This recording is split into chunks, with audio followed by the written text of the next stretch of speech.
Hi, I am a girl of 85.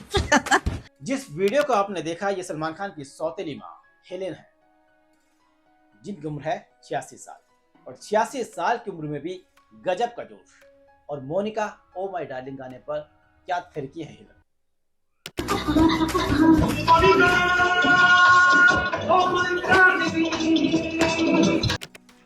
Bollywood की जो चमकती हुई दुनिया है ना, इसमें ये नाम ऐसा है जो दशकों तक अपनी अदाओं, डांस और अनोखे अंदाज के लिए जाना जाता रहा है और जाना जाता रहेगा, क्योंकि इसने सबका दिल जीता है। लेकिन क्या आप जानते हैं कि इस ग्लैमर और शोहरत की दुनिया में पहुंचने से पहले हेलन की जिंदगी एक संघर्षों भरी कहानी। पर्दे की इस हीरोइन को देखकर शायद ही कोई कह सकता है कि असली जिंदगी इनकी बेहद ही बुरे अनुभवों से भरी रही होगी। आज उन्हीं अनुभवों की हम बात करते हैं। हेलन एन रिचर्डसन, जिनका जन्म 21 नवंबर 1938 को रंगून में हुआ था। उनके पिता थे बेसिमियर जॉर्ज, जो एक फ्रेंच थे, और मां मर्लिन, जो वर्मी थी। कुछ समय बाद मां ने ब्रिटिश मूल के रिचर्डसन से दूसरी शादी कर ली, लेकिन तभी दूसरे विश्व युद्ध के दौरान बमबारी हुई, जिससे उनके सौतेले पिता रिचर्डसन की मौत हो गई इस बमबारी में। फिर जापान के लोगों ने वर्मा पर भी कब्जा कर लिया।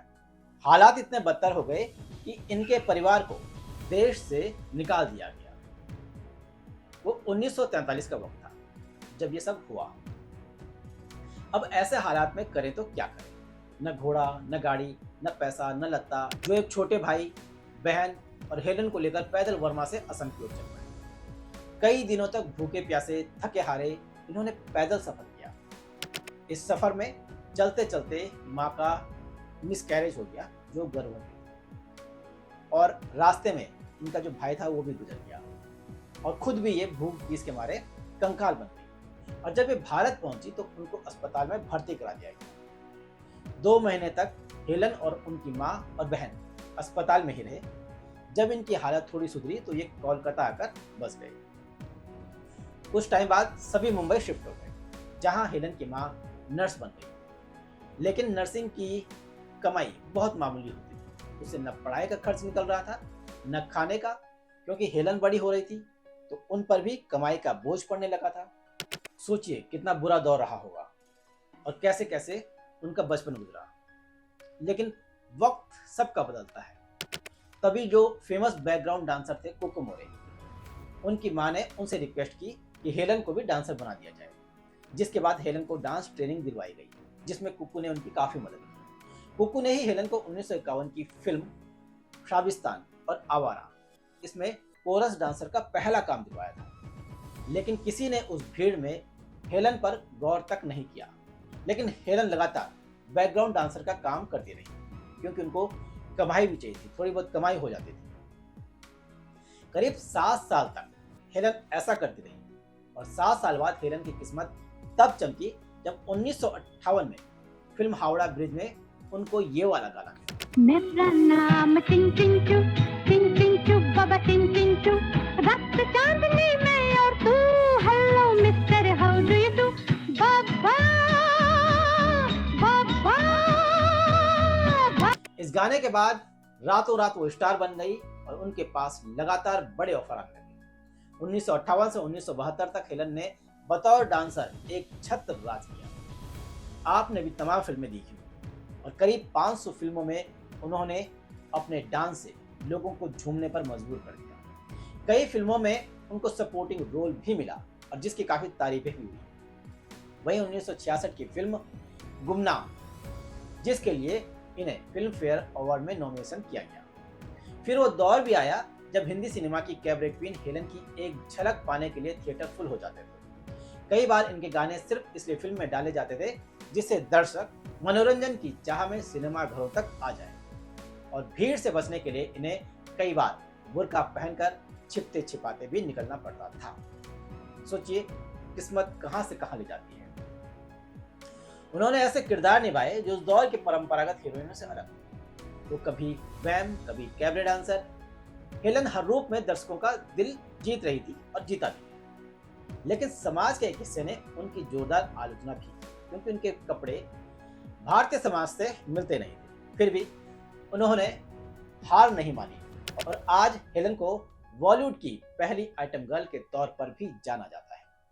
लेकिन इस कामयाबी के साथ साथ उनकी जिंदगी की दुश्वारियां भी बढ़ती गई। अब दूसरी कहानी पर आते हैं।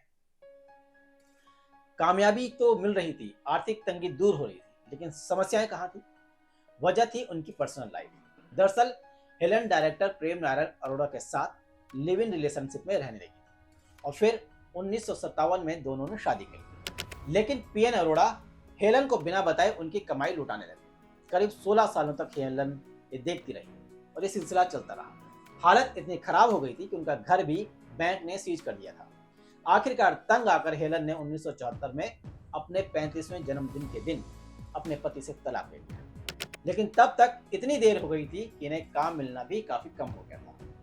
उनके पास घर का किराया देने के लिए पैसे भी नहीं थे और तब सलीम खान ने उनकी मदद की, जो हेलन को पसंद भी करते थे। सलीम ने अपनी फिल्म ईमान, धर्म, डॉन, दोस्ताना और शोले जैसी बड़ी फिल्मों में हेलन को जगह दिलाई और धीरे धीरे दोनों में प्यार बढ़ने लगा और दोनों ने शादी कर ली। सलीम सलमान खान के पिता, लेकिन शादी की खुशी की गारंटी हेलन को नहीं मिली क्योंकि सलीम के परिवार ने हेलन को अपनाने से इनकार कर दिया। उस वक्त सलमान खान, सोहेल खान और अरबाज खान करीब 10-12 साल के थे। वो भी हेलन को नापसंद करने लगे। साल 1983 में सलीम से शादी करने के बाद हेलन ने हमेशा के लिए फिल्मी दुनिया को अलविदा कह दिया। सलीम और हेलन की अपनी कोई संतान नहीं, तो उन्होंने एक बेटी अर्पिता को गोद लिया। जो लोग सलीम खान के करीबी रहे वो बताते हैं कि सलीम कभी भी हेलन के प्यार में दीवाने नहीं हुए। हेलन के साथ सलीम का रिश्ता हमेशा प्रोफेशनल था, मगर दोनों के बीच की बॉन्डिंग को जब लोगों ने प्यार का नाम देना शुरू किया तो सलीम खान ने ठान ली कि वो हेलन को हंसी का पात्र नहीं बनने देंगे और उनसे शादी करेंगे। दरअसल सलीम खान से सलमा की शादी साल 1964 में हुई। दोनों एक दूसरे को 5 सालों से जानते थे। शादी से पहले सलमा का नाम सुशीला चरक था। सुशीला एक हिंदू परिवार से थी और सलीम खान से शादी करने के लिए उन्होंने न केवल अपना धर्म बदला बल्कि अपना नाम भी बदल दिया। सलीम खान से शादी करने के बाद हेलन को इस बात का पछतावा था कि उन्होंने सलीम खान का एक बसा बसाया घर एक तरह से तोड़ दिया, मगर हेलन का व्यवहार ही था जो पूरे खान परिवार ने उन्हें खुली बाहों के साथ बाद में अपना लिया, चाहे कितना भी टाइम लगा। सालों बाद हेलन ने सलमान खान की फिल्म खामोशी से कमबैक किया और साल 1999 में हेलन को पद्मश्री से सम्मानित किया गया। तो सोचिए, कहां खाने के लाले थे जो 2 महीने तक भूखे प्यासे चलते रहे और फिर कहां वो 1999 में पद्मश्री अवार्ड भारत का था वो उनको मिला। तो ये थी एक महिला की कहानी जिसने सिर्फ स्क्रीन पर ही नहीं बल्कि रियल लाइफ में भी अपने लिए खास जगह बनाई। अगर आपको ये बायोग्राफी पसंद आई हो तो वीडियो को लाइक करें, शेयर करें और सब्सक्राइब करें। नमस्कार।